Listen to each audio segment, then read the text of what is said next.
Halo guys, salam hebat luar biasa. Nah, teman-teman, di video kita kali ini kita akan membahas tentang 10 soft skill yang penting bagi seorang fresh graduate untuk bisa sukses menjadi seorang pengusaha.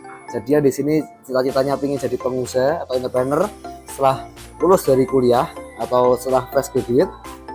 Nah, nih 10 soft skill ini 10 soft skill ini yang penting sekali untuk teman-teman miliki untuk bisa sukses ya jadi pengusaha setelah yang satu ini.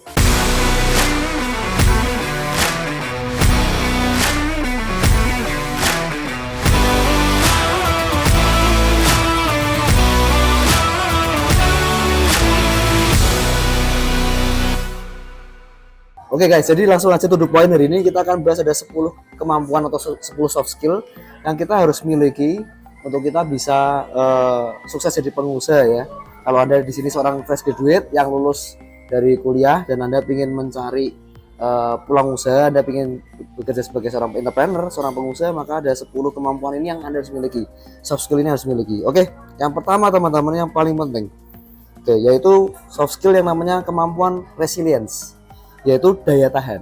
Jadi ketika kita menjadi pengusaha itu pasti tantangannya besar ya, banyak tantangan, banyak kesulitan, banyak rintangan di situ. Nah, kemampuan ini itu akan membuat kita bisa kuat secara mental dan emosional, sehingga dalam hal menjadi seorang entrepreneur teman-teman, ini poin utama dulu. Kalau Anda nggak bisa lewati yang hal basic ini, fondasi awal ya, daya tahan atau resilience yang nggak ada, maka ini akan jadi sia-sia gitu ya. Jadi walaupun saya sering sebutkan bahwa sekolah itu penting, tapi ternyata ada sekolah itu penting tapi nggak cukup gitu ya. Sehingga kita harus lakukan hal yang lain, kita harus belajar sesuatu yang lain, termasuk soft skill ini. Jadi soft skill menurut saya resilience atau daya tahan itu skill ya, kemampuan. Karena nggak semua orang bisa punya daya tahan yang sama. Ya mungkin ada yang orang mungkin daya tahannya ketika ditolak orang 5 kali ketika dia lagi jualan nih contohnya nih, ada yang sudah nyerah ya, ada yang mungkin 10 kali sudah nyerah, tapi ada yang juga ditolak ribuan kali pun dia tetap tangguh.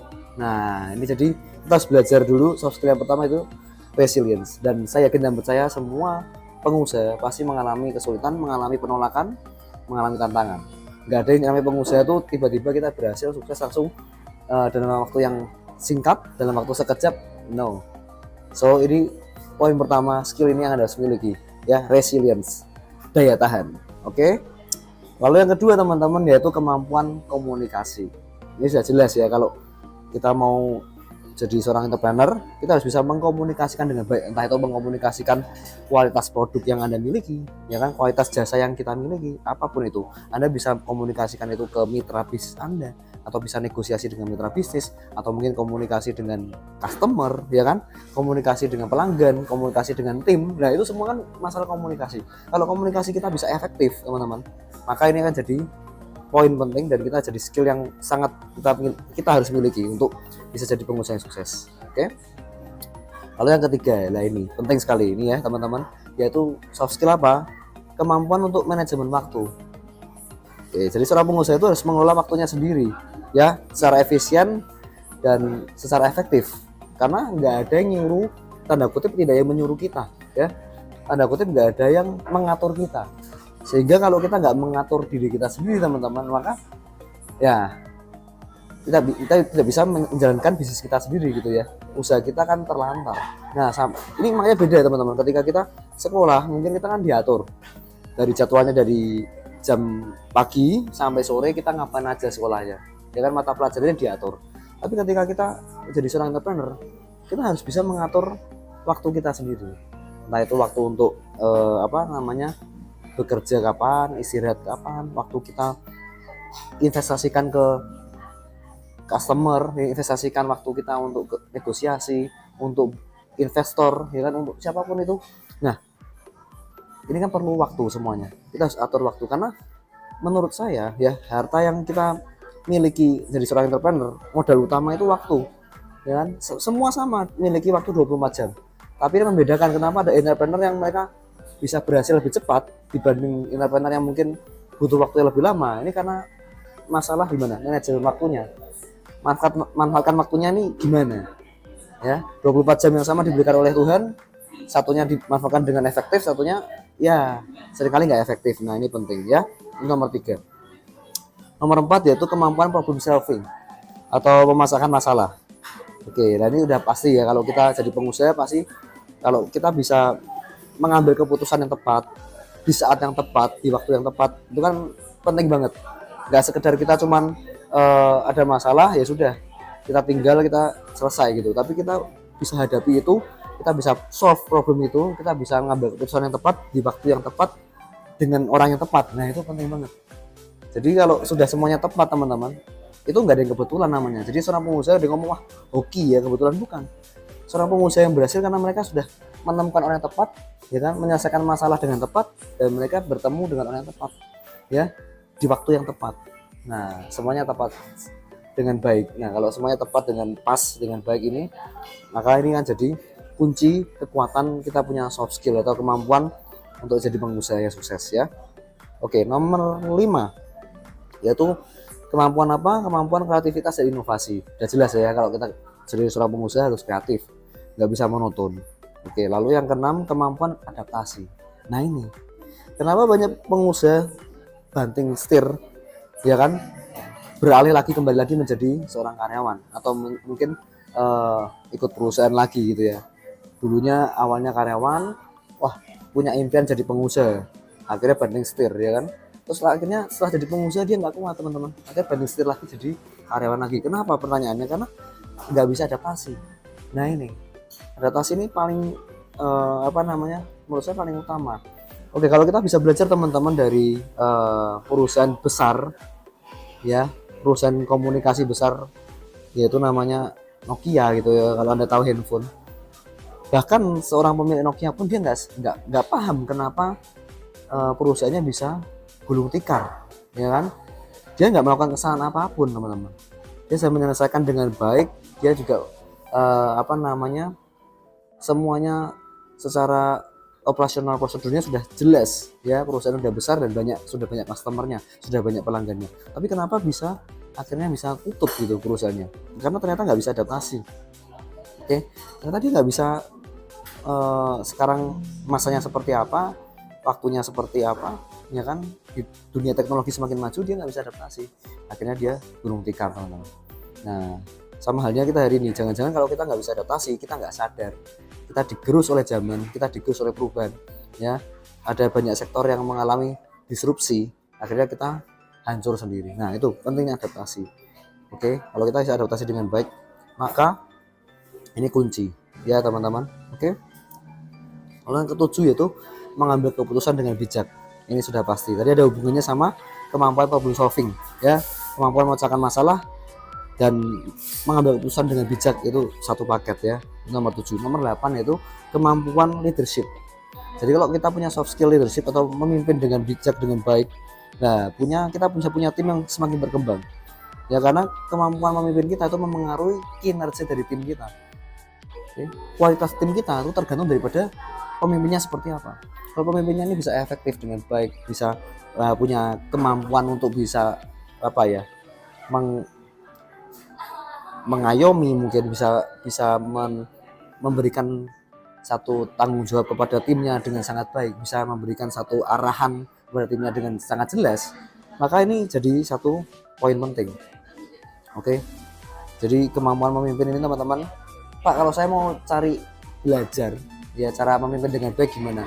Paling gampang kita belajar dari sesuatu hal yang sederhana dari rumah kita ya, memimpin diri sendiri contohnya. Kita bisa nggak bangun pagi, kita bisa beresin tempat tidur kita, itu kan memimpin diri sendiri. Nah itu hal yang sederhana seperti itu. Setelah itu baru kita belajar lagi, mungkin Anda bisa baca buku, Anda bisa ikut seminar dan lain-lain. Oke, Anda bisa mulai belajar memimpin 1 atau 2 orang dulu lebih awal ya kan. Di awal mungkin 1-2 orang, lama-lama bisa lebih banyak lagi. Nah itu akhirnya bisa memimpin lebih banyak orang. Oke, lalu yang nomor 9 teman-teman yaitu kemampuan networking, kemampuan untuk bisa berelasi. Nah seorang pengusaha nggak lepas dari namanya hubungan dengan orang lain ya kan, ada hubungannya dengan masyarakat. Kalau kita nggak punya skill networking, skill untuk berelasi dengan yang lain, nah ini jadi kendala nanti ke depannya teman-teman. Karena if you are not networking, you are not working, ya kan? Kalau kita nggak berrelasi atau nggak bernetworking dengan online, aslinya tuh kita nggak kerja apa-apa. Itu betul banget. Kenapa ya? Coba kita kita coba lihat flashback dulu. Kita bisa hari ini bisa bekerja contohnya. Kita bekerja sebelumnya gara-gara apa? Ada relasi dong, relasi dengan teman kita ngasih tahu kita ada kerja di sini, atau entah itu dari dari kerabat kita, dari saudara kita, apapun itu pasti dari relasi. Kita dapat kerjaan pun dari relasi, kita dapat bisnis pun dapat penghasilan, ya kan, dapat cuan gitu ya, itu dari relasi yang kita miliki, ya kan. Relasi itu sangat penting sekali. Nah, nomor 10 yang terakhir baru nih, kemampuan finansial. Jadi kenapa saya taruh finansial ini nomor terakhir ya, karena ya bukan yang utama ya, tapi ini penting juga. Karena apa? Karena dengan kita punya pengelolaan keuangan yang baik, keterampilan yang sangat penting, ya kan. Ini kemampuan finansial ini bukan berarti saya ngomong Anda harus punya uang yang banyak dulu untuk jadi pengusaha. No, ini kemampuan finansial yang saya maksud adalah bagaimana Anda bisa mengelola uang, ya, mengelola uang dengan bijak. Dan ini poinnya di situ. Kalau kita bisa mengelola uang dengan bijak, contohnya pengeluaran kita sendiri tiap hari seperti apa, kita maka bisa dipercayakan punya perusahaan yang besar baru ke depannya, teman-teman. Nggak ada yang tiba-tiba kita kemampuan finansial untuk mengelola uang sendiri aja susah, apalagi dipercaya perusahaan besar, itu omong kosong. Jadi dari hal kecil coba kita belajar mengelola uang diri sendiri, ya kan, sehari-hari seperti apa. Setelah kita bisa mengelola uang diri sendiri lebih baik, maka kita bisa memiliki perusahaan yang besar, memiliki tanggung jawab yang lebih besar untuk jadi pengusaha yang sukses. Nah, itu teman-teman ya. Jadi ini penting, di 10 poin itu penting sekali untuk kita hari ini yang fresh graduate, yang mungkin teman-teman baru lulus dari kuliah. Anda mau ngapain? Anda masih di persimpangan jalan, saya mau kerja atau saya mau bisnis, ya kan. Mungkin kalau Anda punya latar belakang orang tua yang pengusaha, mungkin akan lebih mudah untuk kita memutuskan oke, saya jadi pengusaha, karena Anda punya latar belakang atau Anda punya panutan, Anda punya contoh nyata, ya kan. Tapi kalau teman-teman di sini yang mungkin nggak punya orang tua sebagai pengusaha atau pebisnis, jangan berkecil hati. Oke, jangan berkecil hati. Karena apa? Karena ini bisa dipelajari. Anda bisa belajar lewat sosial media, YouTube, Anda bisa belajar di seminar, Anda bisa belajar di dalam mungkin teman Anda yang punya orang tuanya pengusaha, Anda bisa belajar dari situ, belajar dari teman Anda. Nah, jadi itu aja mungkin pesan saya. Semoga ini bisa jadi inspirasi untuk kita semua. Kita belajar skill ini, soft skill ini, karena saya yakin dan percaya ya, sekolah yang kita miliki sekarang kita itu sebuah anugerah ya, karena banyak orang yang punya cita-cita impian untuk bisa bersekolah, teman-teman. Jadi teman-teman di sini mungkin bersekolah, berkuliah, belajarlah bersyukur ya, karena banyak orang di luar sana nggak punya kesempatan itu. Setelah Anda punya kesempatan ini, jangan sia-siakan. Jangan cuman ya sudah kuliah pulang, ya kan, kupu-kupu, kuliah pulang selesai. Tapi ketika ada kuliah, Anda bisa asah soft skill kita. Mungkin organisasi, Anda ikut organisasi, Anda ikut belajar, ketemu dengan orang banyak. Nah, itu poin. Oke, itu aja mungkin sharing saya. Semoga ini bermanfaat. Kalau suka video ini, share ke teman-teman Anda, berikan komentar positif. Jangan lupa klik subscribe, like, dan klik loncengnya. Oke, salam hebat luar biasa.